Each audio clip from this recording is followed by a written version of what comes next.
บายดีพบกับข้าพเจ้าหมายส่งต่องน้ำมะวงในส่งหมายส่งโคชชิ่งเส้นเดินเนาะวันนี้ข้าพเจ้าจะมาแนะนำเนาะเรื่องวิธีการเปิดปิด Microsoft Word Excel PowerPoint ใน Windows 10 สำหรับน้องๆเนาะหรือว่าเพื่อนๆคนใดที่เริ่มต้นใหม่ๆเนาะสำหรับการนำใช้คอมพิวเตอร์ซึ่งคลิปที่1นั้นพวกเขาก็ได้เรียนรู้เรื่องการเปิดปิดคอมพิวเตอร์ไปเป็นที่เรียบร้อยแล้วเนาะหวังว่าจะมีประโยชน์แก่ท่านผู้ฟังผู้ชมหรือที่น้องๆที่เริ่มต้นใหม่ๆเนาะก็แนวใดก็ขอติดตามให้กำลังใจส่งข้าพเจ้านะข้าพเจ้าจะเฮ็ดคลิปเกี่ยวกับการนำใช้ Microsoft Word Excel PowerPoint ที่ยากขึ้นเนาะสำหรับน้องๆหลายที่ได้แล้วที่เก่งแล้วนะก็อย่าเพ้าน้อยอกน้อยใจเนาะเดี๋ยวจะมีคลิปที่อาจจะเป็นประโยชน์ให้แก่ท่านในคลิปต่อไปเนาะแต่ตอนนี้ขอเอาใจคนเริ่มต้นใหม่กันเนาะเดี๋ยวใดก็ไปติดตามรับชมกันได้เลย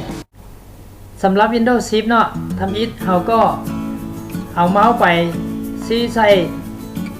เบื้องซ้ายด้านลุ่มเนาะที่ปุ่ม Windows นี้ก็คือปุ่ม Start นี้เนาะคลิกซ้ายใส่บ้านหนึ่ง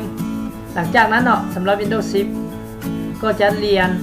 ก็จะต่างกับ Windows 7 เนาะอยู่บนที่ว่าโปรแกรมต่างๆมันจะเรียนตั้งแต่ A B C D ไปพอน Z เนาะซึ่งมันจะต่างกับ Windows 7 ที่ว่าสร้างโฟลเดอร์ให้โปรแกรมแต่ละโปรแกรมมาอยู่ที่นี่เนาะซึ่งเราจะไปเปิดทันทีก็ไปเปิด Microsoft Excel ก็เนาะเราไล่ไปเลยเนาะ A B C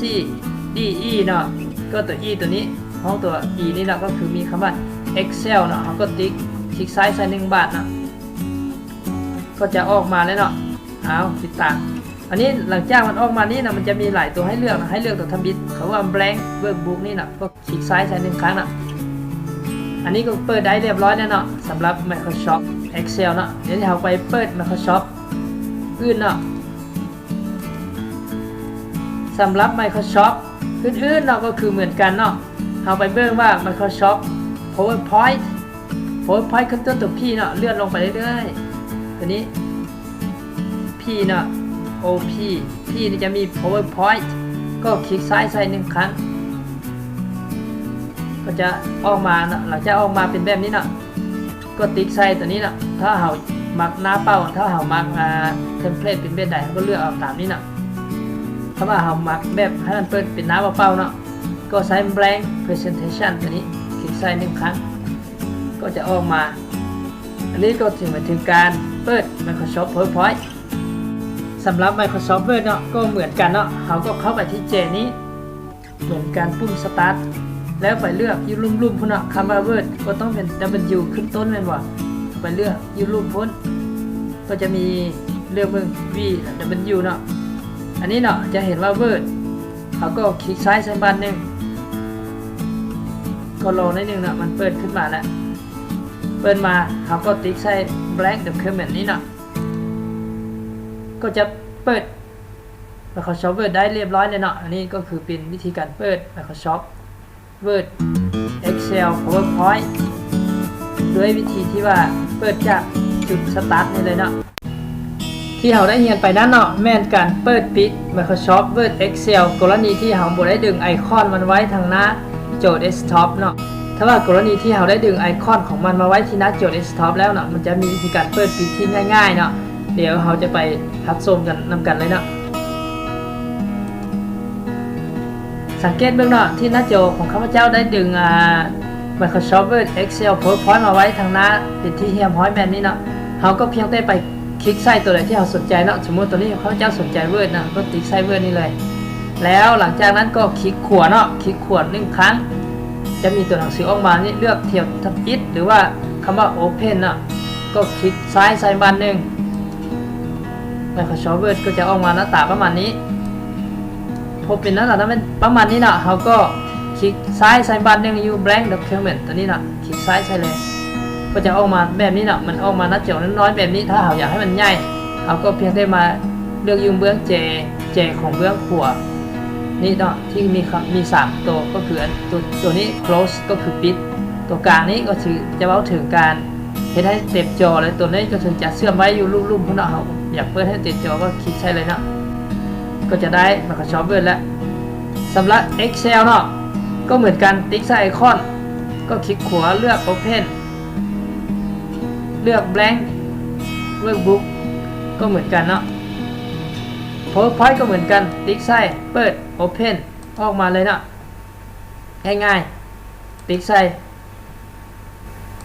หรือถ้าเราไม่อยากคลิกขวาเนาะเราก็ดับเบิลคลิกใส่ตัวนี้ก็ได้เนาะนี่ดับเบิลคลิกมันก็ออกคือกันเนาะออกมาก็ติ๊กใส่เลย Excel เหมือนกันดับเบิลคลิกได้นะไอคอนทั้งหมดอยู่หน้าจอนี้สามารถดับเบิลคลิกได้นะเกี่ยวออกมาสำหรับPowerPoint เหมือนกันนะดับเบิลคลิกก็เปิดได้เหมือนกันฉะนั้นสรุปแล้ววิธีการเปิดมันจะมี3วิธีเนาะวิธีที่1ก็คือไปเข้าที่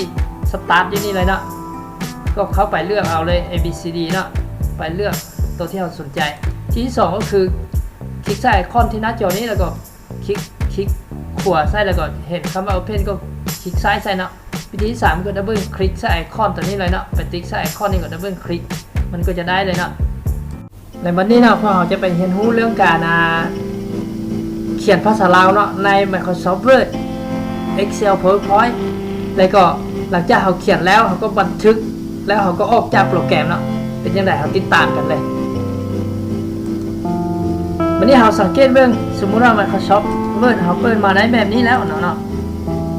ทำอีกมันจะอยู่หน้าโฮมตัวนี้เนาะมันจะเป็นแบบนี้แล้วเราอยากพิมพ์ภาษาลาวเนาะทำอีกเราต้องไปเลือกอันที่1เลยเนาะเบื้องขวาอยู่รูปๆนี่เนาะไปเลือกให้เป็นคีย์บอร์ดภาษาลาวก็เนาะจะเป็นภาษาอังกฤษภาษาไทยภาษาลาวเนาะแต่สำหรับคอมที่ยังบ่ทันได้เพิ่มใส่เนาะมันจะต้องได้ไปเพิ่มเนาะคีย์บอร์ดภาษาลาวซึ่งวิธีการเพิ่มก็บ่ยากเนาะเดี๋ยวใครบ่เข้าใจเพิ่มเดี๋ยวหลังไมค์มาเนาะจะอธิบายให้อีกหลังจากเราเลือกคีย์บอร์ดเป็นภาษาลาวแล้วเนาะเราก็มาเลือกฟอนต์เนาะฟอนต์นี้ฟอนต์นี้ให้เป็นฟอนต์ภาษาลาวอันนี้เป็นฟอนต์ภาษาลาวคือกันเนาะดอกจำป่าเนาะแต่ว่าตัวหนังสือมันบ่อย่างงานสมมุติว่าเขาจะเขียนเนาะศรัทธาสมมุติว่าร้านนั้นรัก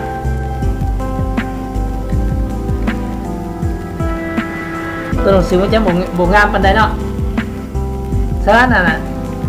เราอยากให้ตัวหนังสือมันงามนะเราต้องเปลี่ยนฟอนต์ก่อนเนาะเปลี่ยนฟอนต์ก็คือไปอยู่นี่เนาะเราเลือกฟอนต์ตัวนี้ก็คือกันสำหรับภาษาลาวเราต้องได้ลงใส่เนาะเพราะว่ามันจะบ่มากับ Windows เนาะเราต้องได้ลงสมมุติเราอยากได้เพชรสลัด OT บ่เราอยากได้ไซส์เซตขาว OT บ่เราต้องไป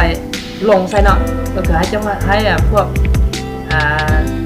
ฮาร์ดคอมหรือว่าพวกผู้ที่ฮู้นะเนาะพี่ๆเขาเจ้าลงให้เนาะไอ้น้องเขาเจ้าลงให้เนาะสมมุติเขาเจ้าเลือกเพชรสลัดก็เลือกเลยเนาะวันนี้เราก็พิมพ์เลยภาษาลาว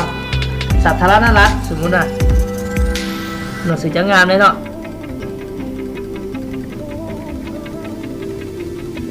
ภาษาธิปไตยสมมุตินะ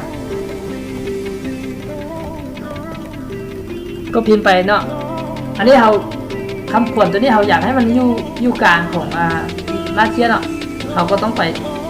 เราทาสีนะเราก็ไปติ๊กใช้นี่เลยใส่ยูทูบตัวนี้เนาะมันจะมีให้ไปอยู่เบื้อง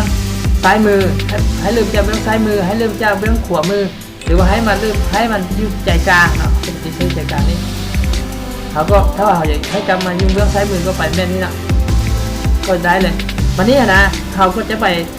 บันทึกเนาะเขาหลังจากเห็นเอกสารเขาแล้วนะเขาจะไปบันทึกไปที่ไฟล์นี้เข้าที่ไฟล์แล้วก็ไปที่ Save As ครั้งทำบินต้องไป Save As เนาะ Save As ก็คือบันทึกไว้ที่เนาะแล้วเขาก็ไป Browse Folder ที่เขาสนใจหรือว่าเขาต้องการให้บันทึกเนาะก็ไป Browse คลิกใส่เลยก็จะออกมาเนาะเขาก็เลือกช่องที่เขาต้องการบันทึกมันจะมีช่อง C ช่อง D จะมี Document อย่างต่างๆเนาะคือแบบนี้สมมติเขาจะเลือกช่อง D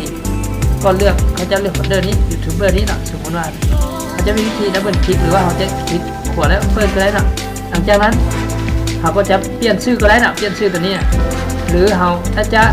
บุเปลี่ยนเลยเขาก็เซฟเลยเนาะก็บันทึกไปเรียบร้อยแล้วเนาะหลังจากนี้เขาอยากออกจากโปรแกรมสมมุติว่านะเขาก็คลิกใส่เจนี่เลยเนาะท่านคลิกใส่เจเบื้องขวา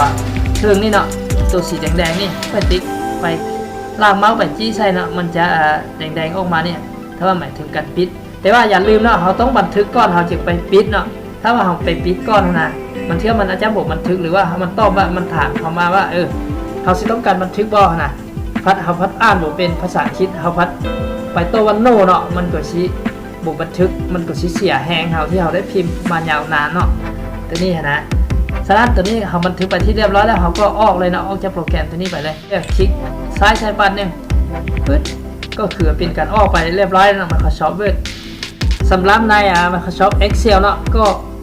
ต่างกันเล็กน้อยหรือว่าคล้ายคือกันเนาะเฮาไปเรียนนำกันเนาะอันนี้ก็คือเฮาไปเปิดได้มามันจะเป็นหน้าตาแบบนี้ทำอินนะแล้วเฮาอยากพิมพ์ภาษาลาวเนาะเฮาก็ไปเลือกคีย์บอร์ดภาษาลาวเหมือนเดิมแล้วหลังจากนั้นเฮาก็มาติ๊กใส่เจเบื้องนี้เด้ออย่าลืมมาติ๊กใส่เจแล้วเอาตัวเลขกับตัวหนังสือมาจู้กันเนาะเบื้องเขาเอิ้นว่าเบื้องซ้ายเทิงนี่เนาะติ๊กใส่บัดครั้งนึงเนาะติ๊กคลิกซ้ายใส่ครั้งนึงก็จะทาสีทั้งมือแบบนี้เฮาก็ไปเปลี่ยนฟอนต์เนาะเฮาจะไปเลือกฟอนต์สมมุติฟอนต์ภาษาลาวเพชรสลัด OT ก็ไปเลือกอย่างนี้หลังจากนั้นเฮาก็ได้ฟอนต์มาเรียบร้อยเนาะเฮาสิพิมพ์ใส่ห้องใดก็ได้เหมือนเนาะพิมพ์ภาษาลาวสมมุติเขาว่าจะพิมพ์ใส่ห้องนี้สาธาลานารัฐภาษาธิปไตยเนาะ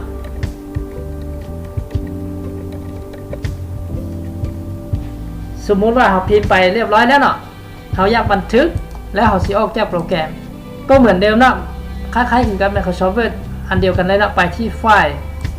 แล้วก็ไปที่คำว่า Save As แล้วก็ Browse Folder ที่เราสนใจจะบันทึกที่เราต้องการบันทึกไว้เนาะเลือกเอาอยู่ในนี้เนาะมันจะมีช่องให้เลือกเขาจะเลือกช่องดีเหมือนกันเนาะแล้วก็ไปบันทึกในโฟลเดอร์เก้านี้ตอนนี้เนาะเราสิเปลี่ยนชื่อเนาะเปลี่ยนชื่อก็ได้ในใดก็ได้เนาะสมมุติว่าเราเขียนว่าเฮียนคอมสมมุตินะเราเขียนแบบนี้ก็ได้เนาะเราเขียนภาษาลาวก็ได้บันทึกเป็นภาษาอังกฤษก็ได้เนาะก็เซฟก็จะไปอยู่ในโฟลเดอร์ตัวนั้นแล้วเนาะตัวนี้เราสามารถออกจากโปรแกรมของเราได้เลยนะก็คลิกที่แจเบื้องขวามือเทิงบอนเอาเมาส์ไปจี้ใส่บอนนี้มันจะแดงๆแบบนี้นะก็กดซ้ายใส่บันหนึ่งปึ๊ดก็ถือว่าเป็นการออกไปเรียบร้อยแล้วนะ Microsoft Excel เอาวันนี้เราไปเรียนต่อตัว PowerPoint เนาะ PowerPoint ก็คือกันเนาะสมมติเราเปิดได้มาแบบนี้แล้วนะเราอยากพิมพ์ภาษาลาวเนาะเราต้องไปติ๊กใส่วงแต่ละวงนี่เนาะวงแต่ละวงนี่เราก็สามารถไปเอาได้จาก Insert นี้ก็จะมีวงให้เราเลือกว่าเอาตัวเขียนตัวหนังสือบ่เอารูปซีเจอย่างเนาะวันนี้เราก็ติ๊กใส่นี้สมมุติว่าวงนี้ไปคลิกที่โฮมนี่ว่าเป็นภาษาถ้าเป็นภาษาลาวเนาะต้องเปลี่ยนก็เหมือนกันครับเมื่อกี้นี่เนาะก็คือเราต้องเปลี่ยน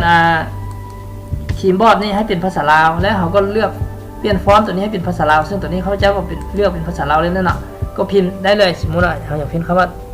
ตัวนี้ยังเป็นรูปนี้ยังไม่ทันได้เปลี่ยนภาษาลาวแล้วเปลี่ยนใส่เลยเปลี่ยนสมมติเราเปลี่ยนคำว่าเฮาพิมพ์คำว่าทดสอบเนาะก็ถือว่าพิมพ์ได้ภาษาลาวเรียบร้อยแล้วสมมติเราเฮ็ดเรียกแล้วเราอยากบันทึกเซฟไว้เนาะแล้วเราก็สิออกโปรแกรมนะก็เหมือนกันเป๊ะเนาะกับ Word กับ Excel เนาะแต่ทีนี้ไฟล์นี้เราก็ Save As ตัวนี้ก็เลือกช่องที่เราต้องการบันทึกเหมือนกันสมมติว่าเราเลือกช่องดีเหมือนเดิมเลือกคำว่าเลือกโฟลเดอร์ตัวนี้ดับเบิลคลิกหรือว่าคลิกขวาก็ได้นะแล้วเขาเปลี่ยนชื่อก็ได้นะเปลี่ยนชื่อแล้วเขาก็ Save As ก็เป็นการบันทึกไปเรียบร้อยแล้วนะแต่ว่าโฟลเดอร์ที่2นี้ยังไม่ได้เปลี่ยนภาษาลาวได้เนาะถ้าว่าเราอยากพิมพ์ภาษาลาวเช่นนี้นะเราก็ต้องได้ติ๊กใส่วงนี้เราก็ต้องไปเปลี่ยนภาษาลาวเนาะมันจะต่างกับ Microsoft Word กับ Excel ที่เราเปลี่ยนครั้งเดียวได้เลยเนาะแต่ถ้าว่าเราอยากเปลี่ยนครั้งเดียวได้เลยมันมีวิธีการนะก็คือเราต้องไปที่ View ตัวนี้แหละก็ไปที่ Master Slide นี่เนาะ Slide Master นี่เนาะแต่ว่าเดี๋ยวโอกาสหน้าจะค่อยมาลงเรื่องเนาะครั้งนี้ก็คือถ้าว่าจะเว้าให้ละเอียดมันก็สิคลิปมันสิยาวเกินไปนะท่านก็สิเบื่อเขาเจ้าก่อนอีกนะก็เลยให้โอกาสหน้าก่อนหลังจากเราเห็นแล้วเนาะเราอยากปิดเราเซฟบันทึกเรียบร้อยแล้วเนาะก็ออกเลยเนาะก็คลิกที่เจเบื้องขวาเทิงนี่เหมือนเดิมนะอันนี้ก็คือเป็นวิธีการเปิดปิด Microsoft Word Excel PowerPoint เนาะที่ถูกต้องวิธีที่ถูกต้องก็คือเราต้องบันทึกก่อนเนาะบันทึกสิ่งที่เราพิมพ์ก่อนเราจึงค่อยออกเนาะถ้าหมดดังนั้นนะเวลาเราจะออกมันจะถามเราครั้งหนึ่งนะว่าจะต้องการบันทึกบ่เนาะบางทีเราอ่านภาษาอังกฤษก็บ่ออกนะเราก็พัดลืมบันทึกซะนะบางทีเราพิมพ์ไปได้1 หน้า 2 หน้าแล้วนะ เราออกไปครับผมบันทึกเสียหายเมื่อเลยเนาะเอกสารที่เราเฮ็ดอย่าลืมให้กำลังใจข้าพเจ้าเนาะข้าพเจ้าสิเฮ็ดคลิปดีๆแบบนี้มาให้น้องๆหรือเพื่อนๆได้เรียนนำกันได้ศึกษานำกันเนาะมีอย่างก็ปรึกษาเรื่องกันก็ช่วยติดตามส่งข้าพเจ้าใหม่ส่งโคชชิ่งเนาะขอบใจ